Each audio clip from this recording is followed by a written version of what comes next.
Now, this is a pretty rare car. I remember seeing these when, they weren't that old, but I feel like I never see them anymore. This is a 1982 Celica Supra.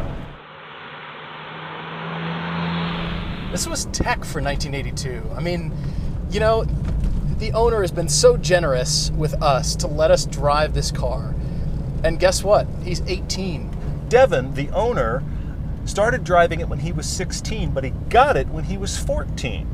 His father, Dan, said, all right, Devin, I'm going to teach you about cars. And they went and bought this car for $1,600. They redid the entire engine. They redid the entire interior. I mean, Devin knows this car backwards and forwards. A classic 80s Japanese sports car. Rear-wheel drive, inline six. The engine is not turbocharged. It's sort of lackadaisical, but you can tell there's power. You can tell this is such the genesis of where Toyotas have gone from here and where it spawned the Supra and the performance that car was from the 90s. The first few generations of the Supra were actually just alternative Celicas, and it was a little bit longer hood to compete with the Z cars, and they put an inline six up front instead of just a 4. This looked like the future when this came about. That's what I love about it. The styling is what captures me the most.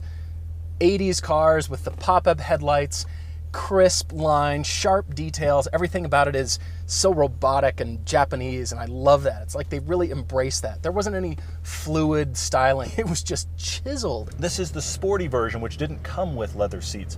It actually came with only cloth seats. You had to get into the L model, which was the luxury model, to get the leather seats. But they've done it with the leather seats. They've just kind of made this car their own, which is really cool.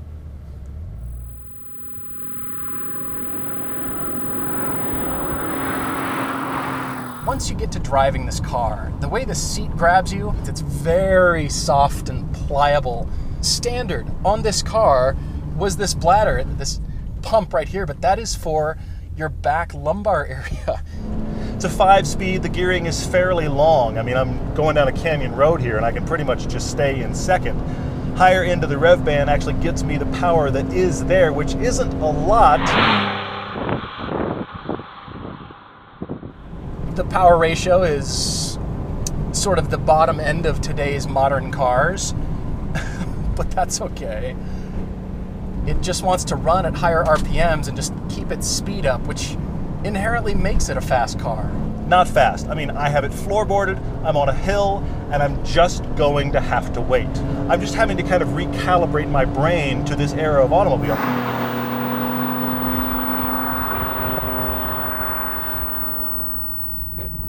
There we go, that was pretty good. Pretty decent shift. You can really feel the gears. It's like they have no synchros when you shift them. You've got to be very deliberate about that. You've got to pretend that you're a synchro living in this transmission. Not a lot of fast heel towing going on. This is not a gearbox that really wants to be rushed, so I'm just going to play at its speed, which is a little ponderous, but that's okay.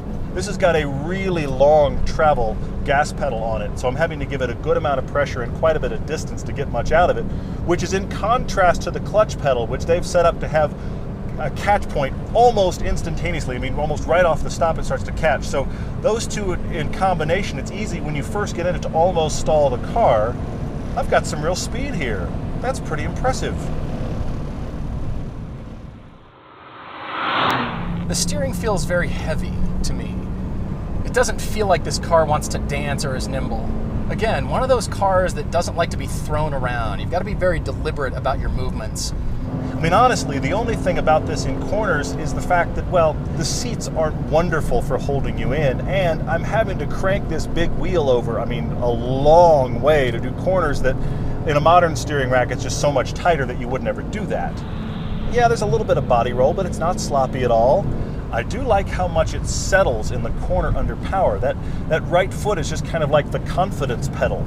You know, I can really ease the gas in and just feel the whole thing settle and go, okay, we're cornering, I can handle this. What a fun car, and what a cool car for an 18-year-old to have. It's so different from anything else you will see. So many of these cars are beat down, and you think, why put so much money and a lot of love into something like this? You gotta drive one to feel it. You gotta really really feel this thing. This really is one of those cars that if you gave this to a teenager like Devin, they're not going to outrun themselves. It's just not possible. But it is so analog that you're going to learn a lot about how a car works and just driving itself. Devin said to me earlier that owning this car as his first car has not only made him appreciate cars, but made him certain that he only wants to own a car he likes. And that is, I mean, that's the beginning and end of why this show exists. I love the fact that this is such an alternative to the father-son build. This is one of one for this owner. Nobody else is going to have a car like this, and that alone makes it a cool car. Cool car, Devin. Really cool car.